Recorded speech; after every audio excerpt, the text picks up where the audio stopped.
عزیزو دوستو،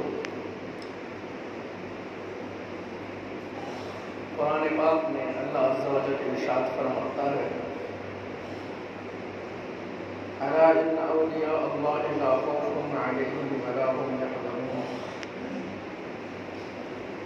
جو اللہ کے ولی ہیں، جو اولیاء اللہ ہیں، لا خوف، انہیں کوئی خوف نہیں،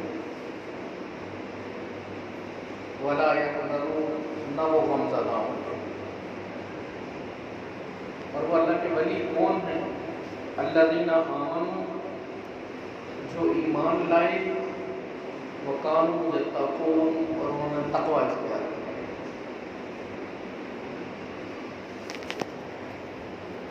یعنی اللہ کا ولی ہونا کسی درگاہ کا سجادہ نشین ہونے کو لازم نہیں ہے۔ کسی بڑی درگاہ کا سجادہ نشین ہے، ضروری نہیں اللہ کا ولی۔ قبال کہتے ہیں میراث میں آئی ہے انہیں مسند ارشاد، وراثت میں ملی ہے انہیں ارشاد کی مسند۔ زاغوں کے تصرف میں عقابوں کے نشیمن، زاغ کہتے ہیں کبے کو، کہتے ہیں زاغوں کے تصرف میں عقابوں کے نشیمن۔ اللہ کا ولی ہونے کے لیے کوئی شہرت ہونا، بہت سے مرید ہونا بھی شرط نہیں۔ شرط کیا ہے؟ الذین آمنوا، وہ ایمان والا ہو، وکانوا یتقون، اور وہ تقوی والا ہو۔ اچھا، تقوی کسے کہتے ہیں؟ تقوی کسے کہتے ہیں؟ ہمارے ہاں تقوی کے کوئی صحیح کانسیپٹ لوگوں کے اذہان میں، ہمارے اذہان میں کلیئر نہیں ہے۔ تقوی کسی خاص قسم کے لباس پہننے کا نام نہیں، کوئی خاص حلیہ اپنانے کا نام۔ تقوی ہے اپنے آپ کو اللہ کی مرضی پہ ڈالنا اور آپ کا اپنی سنت میں ڈالنا۔ مجدد الاسلامی رحمۃ اللہ علیہ فرماتے ہیں مکتوبات میں، کہتے ہیں میں نے مشاہدات کیے ہیں، میری روح نے پرواز کر کے دیکھا ہے، اللہ کی طرف جانے کے سارے راستے بند ہیں سوائے سنت رسول اللہ۔ آقا صلی اللہ علیہ وسلم کی سنت کے علاوہ اور کوئی رستہ نہیں ہے جو اللہ تک پہنچائے۔ اللہ کی مرضی، اللہ کے حکموں پہ چلنا، اللہ کے قرآن پہ چلنا۔ اور تقوی کی ایک تعریف یہ ہے، حضرت عمر فاروق رضی اللہ تعالی عنہ نے کعب الاحبار سے پوچھا کہ تقوی کسے کہتے ہیں؟ تو انہوں نے پوچھا، انہوں نے کہا یا عمر، کبھی آپ کانٹے والے رستوں سے گزرے ہیں؟ انہوں نے کہا جی گزرا ہوں۔ تو کیسے گزرتے ہیں؟ کہ پہلے کپڑے جو ہیں نا سارے سمیٹ لیتا ہوں اور پھر ادھر سے گزر جاتا ہوں۔ انہوں نے کہا یہی تقوی۔ کیا مطلب؟ دنیا سے گزرتے ہوئے، دنیا کی زندگی گزارتے ہوئے ہر طرح کے اللہ کی نافرمانی کے کاموں سے بچنے کی کوشش کرنا، یہی تقوی۔ اللہ کی ناراضی، اللہ کی رضا والے کام بجا لانا، اللہ کی ناراضی کے کام چھوڑ دینا، اسی کا نام تقوی۔ کہتے ہیں نا متقی پرہیزگار، جس کے جتنے زیادہ لمحے زندگی کے ایسے ہوں کہ اپنے رب، اپنے وحدہ لا شریک کو جواب دے سکتے، میں یہ کام کر رہا ہوں نا، میں نے اس لیے کیا، یہ کام کر رہا ہوں اس لیے کیا۔ اپنے جتنے کاموں کا صحیح جواب آپ اللہ کی بارگاہ میں رکھ سکتے ہیں، غلط تو کہہ نہیں سکتے نا اس بارگاہ میں۔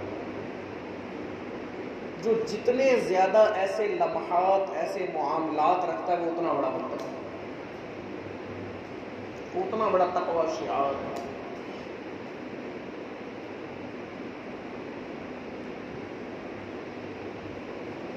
یہ تقوی کا وے ہے کیا کہ میں جو عمل کر رہا ہوں 24 گھنٹے میں کس نیت سے کر رہا ہوں اور کس کی رضا کے لیے کر رہا ہوں، کس کو دکھانے کے لیے کر رہا ہوں کہ میرے رب کی بارگاہ میں پیش کیا جائے۔ سرخ روئی ہے یا شرمندگی؟ اگر سرخ روئی ہے تو تقوی ہے، اور اگر شرمندگی ہے تو اس پہ توبہ لازم، اس سے رجوع لازم، یہ تقوی ہے۔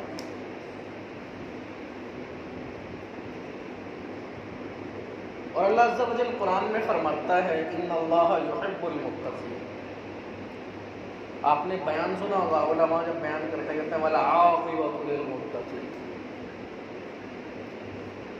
عاقبت جو ہے نا متقی لوگوں کے لیے، آخرت جو ہے متقی لوگوں کے لیے۔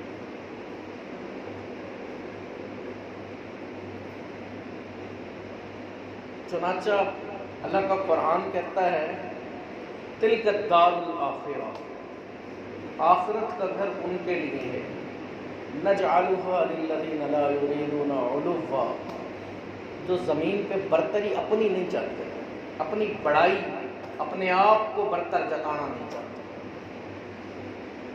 اپنا علو نہیں چاہتے۔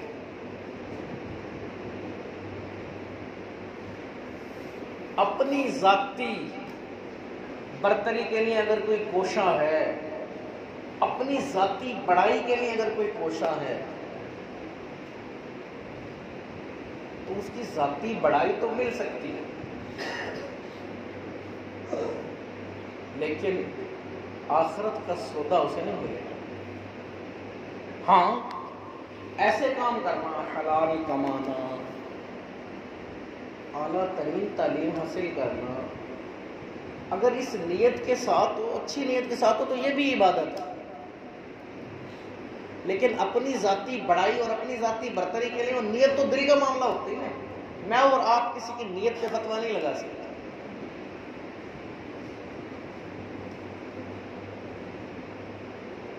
لا یریدون تلک الدار الآخرہ نجعلها للذین لا یریدون علوا فی الارض ولا فسادا والعاقبۃ للمتقین، اور آخرت تو پرہیزگاروں کی، وہ زمین پر فساد نہیں چاہتے۔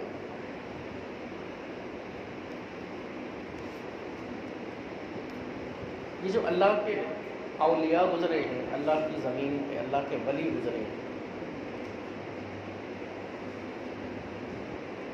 ان کی زندگی ذاتی ذاتی نمود و نمائش سے خالی تھی، اور جتنے زیادہ تقوی اور اللہ کے لیے زندگی گزاری، اس مال اور دولت، زندگی کی ضرورت ہے مال اور دولت، انکار نہیں ہے، لیکن ضرورت کو اگر اصل مطمع نظر بنا دے، ضرورت کے لیے حلال حرام کے سارے کانسیپٹ ختم کر دے، پھر برا، ورنہ ضرورت ہے زندگی۔ اور اللہ کے ولی دیکھ لیں دنیا میں بھی ان دولتوں سے بھاگتے رہے تو آج بھی دولت ان کے مزاروں پہ بٹتی ہے، آج بھی ملازم رکھے جاتے ہیں ان کے پیسوں کو گننے کے لیے، جو لوگ لائن لگا کے ان کی بارگاہ میں پیش کرتے ہیں، آج بھی لوگ پلتے ہیں ان کے مزاروں سے اور ان کے درباروں سے۔ خاندانوں کی روزی چلتی ہے،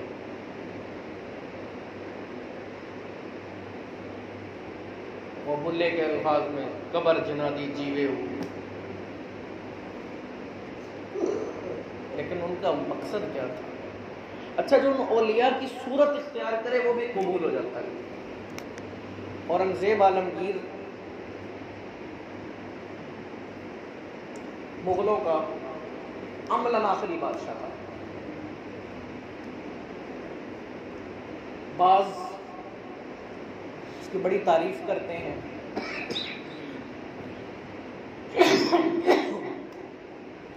اور بعض اس کی بڑی مذمت کرتے ہیں۔ 1707 میں اس کے مرنے کے بعد مغل سلطنت عملاً قائم نہیں رہی، برائے نام سو کالڈ۔ اس کے بعد محمد شاہ رنگیلا حکمران ہوا، 1748 تک ہو رہا، لیکن برائے نام اصلاً مغلوں کی حکومت اورنگزیب کے بعد ختم ہو گئی۔ اورنگزیب کو ایک بہروپیے نے کہا کہ میں آپ کو اپنا بہروپ بھر کے آپ کو بے وقوف بناؤں گا، یا آپ کو اپنے بہروپ کا عملاً نمونہ دکھاؤں گا کہ آپ بھی نہیں پہچان سکیں گے۔ اس نے کہا ٹھیک ہے دکھاؤ۔ تو وہ ایران کا سفیر بن گیا ہے، اور اس نے وہی سارے ناٹک اختیار کیے جو ایک سفیر کرتا ہے۔ لیکن بادشاہ بھونک گیا اور کہنے لگا ہیلو ہیلو تو میرے الفاظ ہیں، مطلب اس نے اپنے الفاظ میں کہا کہ تو بہروپی ہے، تو وہی بہروپی ہے۔ پکڑا گیا۔ انہوں نے کہا بادشاہ سلامت، ایک اور مہلت۔ چلو ٹھیک ہے، دی مہلت۔ ادھر بادشاہ کو ایک مہم درپیش ہوئی، ایک جنگ کی مہم درپیش ہوئی۔ اورنگزیب نچلا بیٹھنے والا بادشاہ نہ تھا، کبھی دکن کو فتح کیا، کبھی ادھر فتح کیا، سب سے زیادہ پھیلی ہوئی حکومت اسی کی تھی۔ کیا کہتے ہیں جی، اکبر کی تھی۔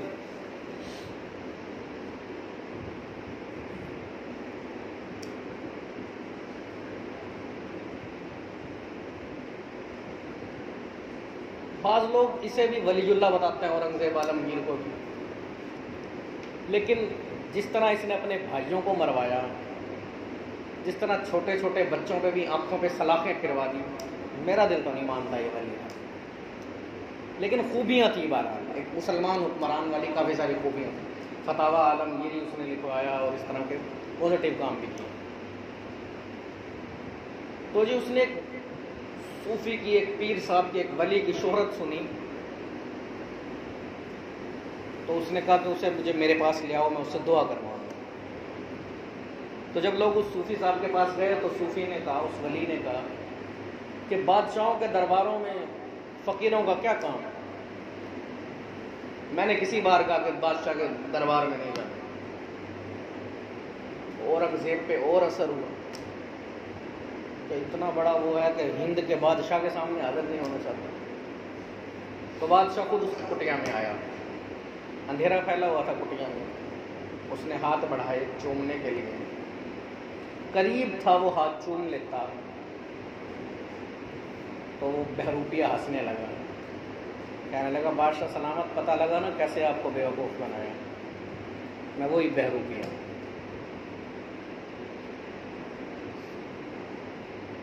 ایک دم نہ جانے اس کے دل میں کیا خیال آیا،